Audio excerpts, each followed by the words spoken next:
नमस्कार दोस्तों, आप सभी का बहुत बहुत स्वागत है आज के इस वीडियो में। आज के इस वीडियो में हम लोग पढ़ने वाले हैं इलेक्ट्रिक डायपोल की वजह से इलेक्ट्रिक फील्ड का सेकंड डेरिवेशन। ये हमारा सेकंड डेरिवेशन होने वाला है। इससे पहले हमने एक डेरिवेशन प्रीवियस वीडियो में कंप्लीट कर दिया है। इलेक्ट्रिक फील्ड ड्यू टू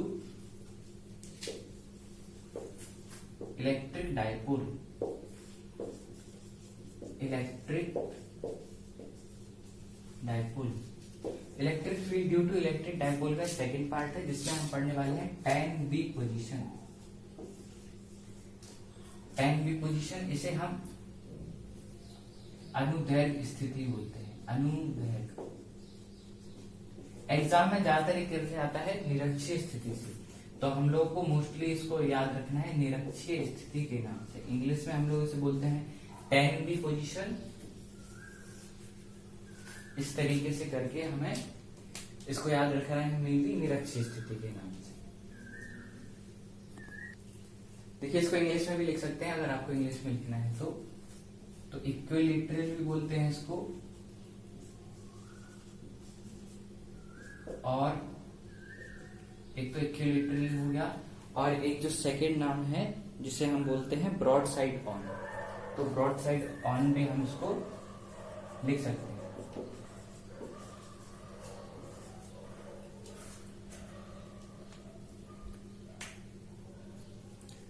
अब देखो, इसको आगे समझते हैं। सबसे पहले तो हमें इसका डायग्राम समझना पड़ेगा। तो मान के चलते हैं, सबसे पहले इलेक्ट्रिक डायपोल हमने बना लिया है। मान के चलिए हो गया हमारा इलेक्ट्रिक डायपोल में ये हमारे चार्जेस हैं, ये हमारा -q और ये हमारा +q। तो -q और +q, और ये हो गया हमारा मिडिल पॉइंट, यानी कि हमारा सेंटर पॉइंट, केंद्र बिंदु, जिसको हम नाम दे सकते हैं O, या आप अपने अकॉर्डिंग कोई भी नाम दे सकते हैं। और हमें पता है इसकी लंबाई हमें कितनी लेनी है, L + L करके। लास्ट चैप्टर में हमने इसको, लास्ट वीडियो में हमने इसको 2L करके पढ़ा था।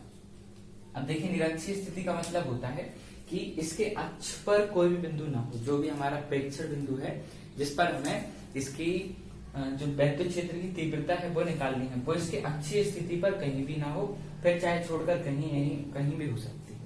तो अभी जो हमारी स्थिति है वो एकदम रहेगी ब्रॉड साइड ऑन पर, यानी कि बिल्कुल 90 डिग्री के एंगल पर हम एक पॉइंट लेंगे, और ये हमारा एक स्टैंडर्ड फॉर्म हो जाएगा डेरिवेशन के लिए। तो मान के चलते हैं, इसको ड्रॉप कर देते हैं, इसको आपको नोट करके लिख लेना है।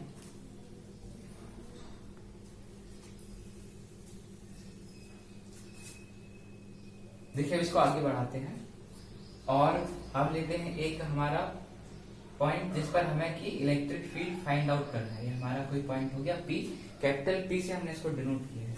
ये O से बिल्कुल R दूरी पर है। हमने मान के चला है कि ये O से R दूरी पर सिचुएटेड है। इस लाइन को बिल्कुल सीधा बना सकते हैं, तो हम इसको सीधा बनाते हैं।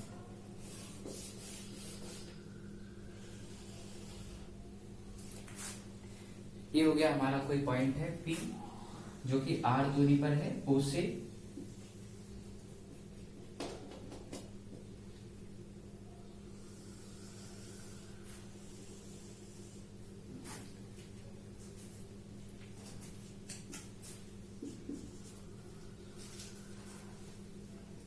अब देखो, हमने इसको नेमिंग भी कर दी A और B के नाम से। तो A और B के नाम से हमने इसकी नेमिंग कर दी है। A से P तक की जो लेंथ है वो हमें निकालनी पड़ेगी डिस्टेंस, B से P तक की डिस्टेंस भी हमें निकालनी पड़ेगी। तो देखो, हम सबसे पहले तो डिस्टेंस निकाल लेते हैं। अगर हम इस फिगर को ध्यान से देखें, इस डायग्राम को ध्यान से देखें, तो हमें यहाँ पर एक समकोण त्रिभुज देखने को मिलेगा, जिसमें हम पाइथागोरस थ्योरम अप्लाई कर सकते हैं। तो अप्लाई करने पर ये हमारा R और ये हमारा L, तो हमारा जो कर्ड होगा वो कर्ड बनेगा √r² + L²। तो ये हमारी दूरी निकल आई BP, और इसी को हम AP भी कह सकते हैं। तो ये हमारी दूरी है AP करके या फिर BP करके। तो इतनी लेंथ हमारी अंडर रूट में r² + L², और इतनी दूरी भी हमारी अंडर रूट में r² + L² बन गई। अब देखो, हमें क्या करना है, हमें फाइंड आउट करना है E। तो A से हमारी जो A की डायरेक्शन होगी, क्योंकि A हमारा माइनस का है, तो इस पर डायरेक्शन आती हुई होगी। माइनस चार्ज पर इलेक्ट्रिक फील्ड की डायरेक्शन आती हुई होती है। इलेक्ट्रिक फील्ड लाइन जो इस पर आती हुई आती है, अनंत से शुरू होकर इस पर समाप्त होंगी। तो ये हो गया हमारा E2। इसकी वजह से जो हमने डायरेक्ट से मान ली वो मान ली है E2 माइनस की वजह से। अब प्लस क्यू की वजह से मानना है तो प्लस क्यू से डायरेक्शन जाते हुए होती है, अनंत की तरफ जाते हुए। वैद्युत क्षेत्र की दिशा E से जो होगी B से जाते हुए, क्योंकि प्लस से निकलती हुई डायरेक्शन होती है। तो ये हो गया हमारा E1 और ये हो गया हमारा E2। अब देखो, अगर आपने रिजोल्यूशन ऑफ वेक्टर वाला वीडियो देखा हो तो आपने देखा होगा कि रिजोल्यूशन किस प्रकार से करते हैं। देखो थोड़ा सा रफ वर्क यहाँ पे लेते हैं। मान के चलो ये कोई हमारा वेक्टर है F करके, या हमने E करके ही मान लिया, तो इसके हमें दो रिजोल्यूशन मिलेंगे, एक तो क्षैतिज और एक ऊर्ध्वाधर। ऊर्ध्वाधर हमें ऊपर या नीचे देखने को मिलता है, क्षैतिज हमें साइड में देखने को मिलेगा। तो ये हो गया हमारा ऊर्ध्वाधर, जो कि डिनोट होगा साइन थीटा से, और ये होगा हमारा कॉस थीटा से। तो ये हमारा ई कॉस थीटा, ये हमारा ई साइन थीटा। अब देखो यहीं पर इसको सेम अप्लाई करके देखो यहाँ पर किस तरीके से एप्लीकेबल होगा। मान के चलो हमारा पी पॉइंट है, और पी पॉइंट पर हमने E1 के लिए हमें निकालना है रिजोल्यूशन ऑफ वेक्टर। तो एक तो होगा क्षैतिज घटक, क्योंकि अब इसकी डायरेक्शन इस साइड है, लेफ्ट साइड, तो ये लेफ्ट साइड पर ही इसका क्षैतिज घटक हो जाएगा। तो ये हो गया हमारा क्षैतिज घटक E1 cos थीटा, और जबकि साइन थीटा जो होगा वो ऊपर जाएगा। तो ये हो गया हमारा E1 sin थीटा, ये हो गया हमारा E1 sin थीटा। अब देखो माइनस क्यू के लिए किस तरीके से होगा। माइनस क्यू के लिए E2 इस साइड आ रहा है, नीचे है तो लेफ्ट साइड पर ही, लेकिन नीचे की तरफ। तो इसका जो साइन थीटा वाला घटक होगा वो नीचे की तरफ हो जाएगा। तो ये होगा E2 sin theta, E2 sin theta. और अगेन इसका इस साइड होगा जो क्षैतिज घटक, तो इसी पर ओवरलैप हो जाएगा, और ये बनेगा E2 cos थीटा। देखो हम थोड़ा सा यहाँ पर डिस्कस कर लेते हैं दोनों की डायरेक्शन के लिए अलग अलग।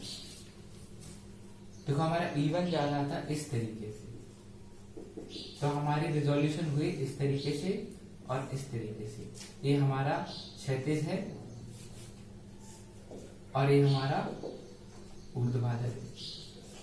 अब सेकंड वाले के लिए किस तरीके से गया, सेकंड वाले के लिए इस तरीके से है। तो इसका रिजोल्यूशन कैसे हुआ, नीचे की तरफ साइन थीटा करके, यानी इसका ऊर्ध्वाधर है, और इस तरीके से कॉस थीटा करके, क्योंकि इसका क्षैतिज है। इस तरीके से हम इस एरो को देखते हैं, फिर इसके अकॉर्डिंग रिजोल्यूशन ऑफ वेक्टर हम करते हैं। तो अब देखिए इसको समझिए। अगेन हमारे पास एक इलेक्ट्रिक डायपोल था AB नाम करके, उसका सेंटर पॉइंट O है, O से P की लेंथ R है, डिस्टेंस R है। P से हमें A और B की डिस्टेंस निकालनी पड़ी, जिसके लिए हमने पाइथागोरस थ्योरम का यूज किया है। लेंथ निकल के डिस्टेंस जो निकली है अंडर रूट में R square plus L square. इसके बाद जो P पर जो E नेट क्या लग रहा है उसे फाइंड आउट करने के लिए हमें E1 और E2 के लिए रिजोल्यूशन करना पड़ा उनके वेक्टर्स का। तो अगर आपको ये वीडियो समझ में ना आया हो तो फिर से एक दो बार रिपीट करके देखो बार बार। 100 बात की एक बात यह है कि हमने P पर E1 और E2 का रिजोल्यूशन कर दिया। E2 का रिजोल्यूशन हुआ E2 sin थीटा और E2 cos थीटा। E1 का रिजोल्यूशन हुआ E1 sin थीटा और E1 cos थीटा, क्योंकि ये होते हैं ऊर्ध्वाधर और जबकि क्षैतिज जाते हैं इस तरफ। इसकी डायरेक्शन को देखिए, अगर ये यहाँ होता तो इसका क्षैतिज घटक इस साइड जाता, अगर यहाँ होता तो इसका क्षैतिज घटक भी इस साइड जाता, अगर ये ऊपर होता तो इसका भी ऊर्ध्वाधर घटक ऊपर होता, यानी E2 अगर ऊपर की तरफ होता तो इसका भी ऊर्ध्वाधर घटक ऊपर की तरफ होता। आप इस डायग्राम को देख के समझ सकते हैं। अब देखो आगे बढ़ते हैं, इस डायग्राम को नोट कर लो अच्छे तरीके से और फिर इसको आगे बढ़ते हैं।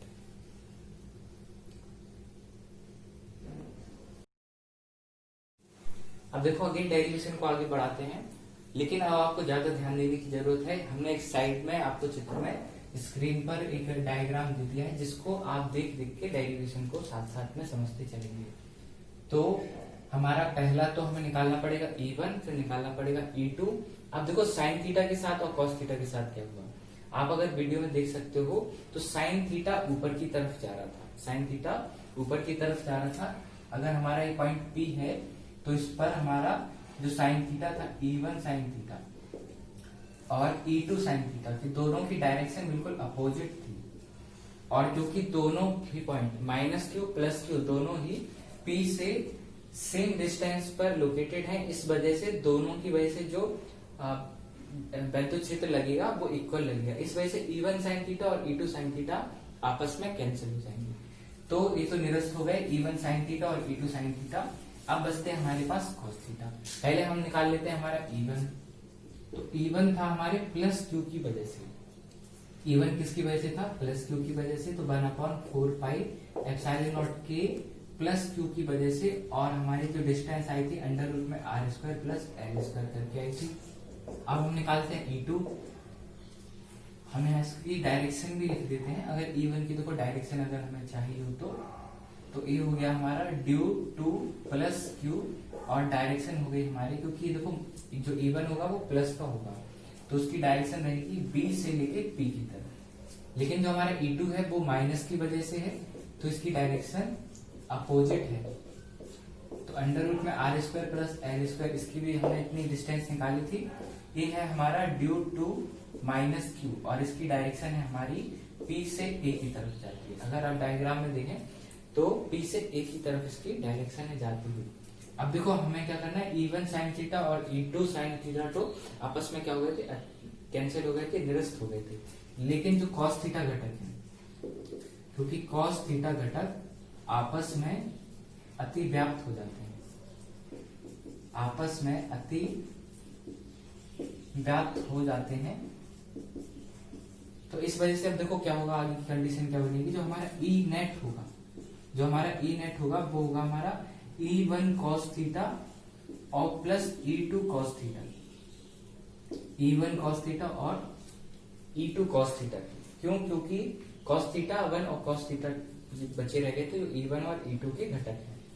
अब देखो क्या करेंगे, क्योंकि E1 और E2 इक्वल है, क्योंकि देखो B से P की दूरी और A से P की दूरी दोनों इक्वल हैं, इस वजह से E1 और E2 की वैल्यू भी सेम होगी। इस वजह से उनके cos थीटा घटक भी होंगे बिल्कुल सेम बराबर। तो क्योंकि E1 बराबर हो गया E2 के, फॉर्मूले के अकॉर्डिंग भी हमें दिख रहा, तो हम लिख सकते हैं 2E cos थीटा। इसके अकॉर्डिंग हमने एक सिंगल E ले लिया, हमने मान लिया कि ये सिंपल एक E के अकॉर्डिंग इक्वल ले लिया। तो ये हो गया हमारा E नेट। अब देखो हमें इसकी वैल्यू पुट करानी है, तो E की जो वैल्यू है चाहे तो ये वाली रख दो चाहे ये वाली रख दो। कितना हो जाएगा, 1/4 पाई एप्सिलॉन नॉट के Q upon under root R square plus L square करके। अब cos थीटा की वैल्यू निकाल लेंगे। तो देखो cos थीटा की वैल्यू, जो भी डायग्राम है, डायग्राम के लिए हम यहाँ पर थोड़ा सा रफ वर्क कर लेते हैं। इस तरीके से जो भी हमारा करके डायग्राम है उसमें अगर आप देखो कि हमने यहाँ पर रिजोल्यूशन किया है इस तरीके से, तो यहाँ पर थीटा बना है और यहाँ पर भी थीटा, यहाँ पर भी थीटा। तो अगर आप डायग्राम के अकॉर्डिंग देखोगे तो ये वाली जो लाइन है बिल्कुल सीधी जा रही है, जो तो जितना थीटा ये होगा उतना ये थीटा ए वाला होगा, तो दोनों थीटा सेम होगा, इक्वल। अब हमें वैल्यू निकालनी है cos थीटा की। यहाँ पर हम लगाएंगे मैथमेटिकल फॉर्मूला यानी पाइथागोरस प्रमेय। तो cos थीटा बराबर होता है किसकी, cos थीटा बराबर होता है आधार बटे कर्ण की। तो हमारा आधार क्या था हमारा, अब देखो ये हमारा इससे जुड़ा हुआ है, ये हमारा R है, ये हमारा L है। तो हमारा जो कोण जिस भुजा से जुड़ा होता है, कर्ण को छोड़ के, सबसे बड़ी भुजा को छोड़ के जिस भुजा से वो जुड़ा होता है वो हमारा आधार होती है। तो ये हमारा L हमारा आधार है, और कर्ण हमने निकाल लिया था under root R square plus L square. ठीक ना हमारा क्लियर। तो हम cos थीटा की वैल्यू रखते हैं, तो cos थीटा की वैल्यू है L अपॉन अंडर रूट में R square plus L square.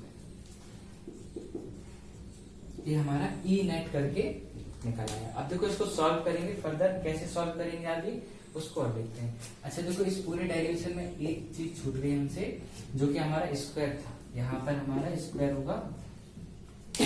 तो अब देखो स्क्वायर करने के बाद हमारे पास यहाँ पावर टोटल कितनी होगी, क्योंकि स्क्वायर से रूट कैंसिल, तो हमारे पास जो पावर हो गई टोटल हो गई 1 और 1 और हाफ यानी 3/2। अब देखो इसको आगे बढ़ाते हैं, आगे कैसे सॉल्व होगा। अब देखो आगे देखते हैं। E नेट इक्वल करके कितना आया है, E नेट इक्वल करके आया 1/4 पाई एप्सिलॉन नॉट के। दो को भी हमें ध्यान में रखना है कि हमारे पास 2 भी है मल्टीप्लाई में, तो हो गया हमारा 2/4 पाई एप्सिलॉन नॉट के और इनटू में Q। अब देखो हमारे पास है Q और L भी है, तो Q इंटू एल, और ये हो गया हमारा अंडर रूट में जो था स्क्वायर से कैंसिल हो जाएगा, तो R square plus L square, R square plus L square.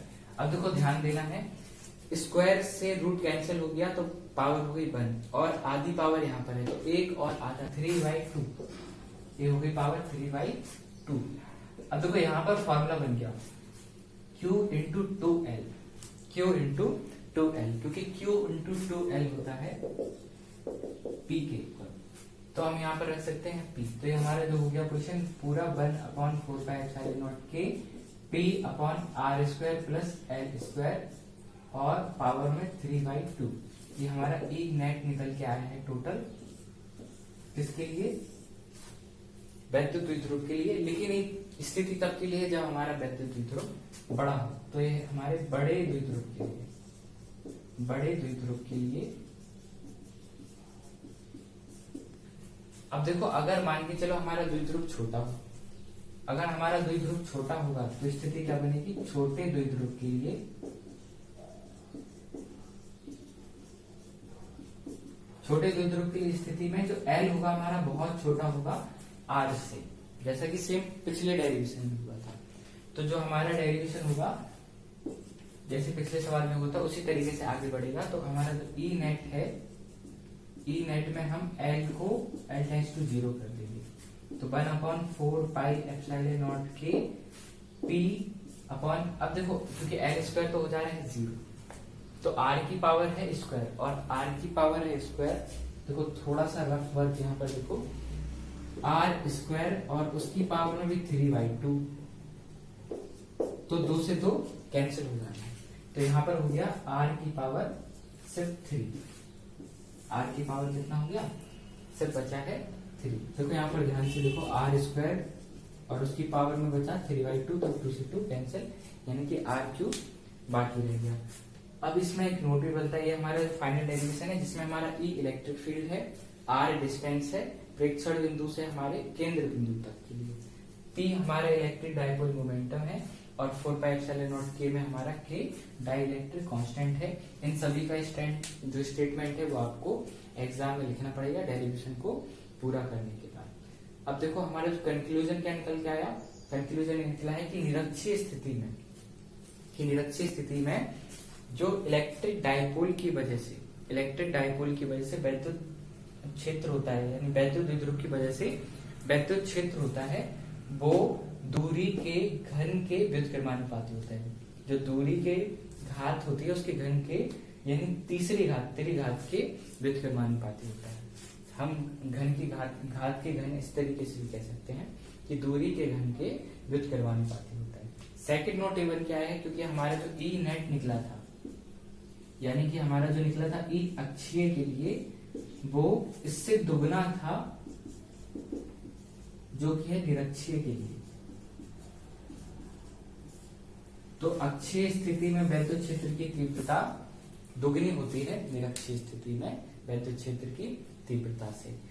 इन सभी नोटों को अच्छे से आपको लिखना है पूरा, with statement with theory complete. इस पूरे के पूरे डेरिवेशन को एक बार फिर से हम रिकैप करते हैं। सबसे पहले हमारे पास एक डेरिवेशन था ए बी करके, उसका मिडिल पॉइंट था ओ से आर दूरी पर एक प्रेक्षण बिंदु पी था, और पी पर हमें इलेक्ट्रिक फील्ड हमें देखनी थी कितनी है। तो ए पर क्योंकि हमारा जो पॉइंट था, ए पर था हमारा -q, बी पर था हमारा जबकि +q, तो -q की वजह से इलेक्ट्रिक फील्ड आती हुई, +q की वजह से इलेक्ट्रिक फील्ड जाती हुई, और उसके बाद हमने E1 और E2 की डायरेक्शन हमने अप्लाई की थी और दोनों के फिर रिजोल्यूशन निकाल दिए थे। तो E1 cos थीटा और E2 cos थीटा आपस में ओवरलैप हो गए थे, जबकि E1 sin थीटा और E2 sin थीटा आपस में कैंसिल हो गए थे। हमने E1 और E2 के फॉर्मूला अप्लाई किया 1/4πε0 के Q/r² की मदद से, तो हमारा E1 ही निकला, E2 ही निकला। जो हमारी लेंथ थी A से P, P से B, तो उसके लिए हमने पाइथागोरस थ्योरम का यूज किया है। आप वीडियो को फिर से थोड़ा सा पीछे ले जाके देख सकते हैं। इसके बाद cos थीटा हमने आपस में देखी, जब ओवरलैप हो गए तो हमारी जो नेट डायरेक्शन थी वो E1 cos theta plus E2 cos theta थी। इसके बाद दोनों को हमने जोड़ दिया, क्यों? क्योंकि E1 इक्वल था E2 की, अगर इक्वल नहीं होते तो हम नहीं जोड़ते, फिर ऐसा पॉसिबल नहीं होता। उसके बाद हमने E की जो वैल्यू थी वो पुटअप कराई, cos थीटा की वैल्यू निकाली हमने किससे? पाइथागोरस थ्योरम से, जो भी हमारा डायग्राम था उससे। तो इसके बाद हमने 2QL इसके लिए हमने एक फॉर्मूला अप्लाई कर दिया जो कि इक्वल पी के। इसके बाद ये जो पूरा फॉर्मूला निकल के आया है वो बड़े द्विध्रुव के लिए है। छोटे द्विध्रुव के लिए हमें L क्योंकि बहुत छोटा लेना पड़ेगा R के कंपैरिजन में, तो L टेंस टू 0 हो जाएगा। हमने बिल्कुल नेग्लिजिबल ले लिया। इसके बाद R की पावर स्क्वायर था और उसकी पावर था 3/2, 2 से 2 कैंसिल, R3, तो E नेट इक्वल हुआ 1/4 के P/R3। ये हमारा आज का डेरिवेशन था। अगले वीडियो में हम फिर से एक डेरिवेशन इस तरीके से लेकर आएंगे। इसका मात्रक है न्यूटन पर कूलम। एक मात्रक और होता है वोल्ट पर मीटर करके, लेकिन हम अभी इस चैप्टर में न्यूटन पर कूलम ही यूज करेंगे। ठीक, इसी के साथ इस वीडियो को खत्म करें।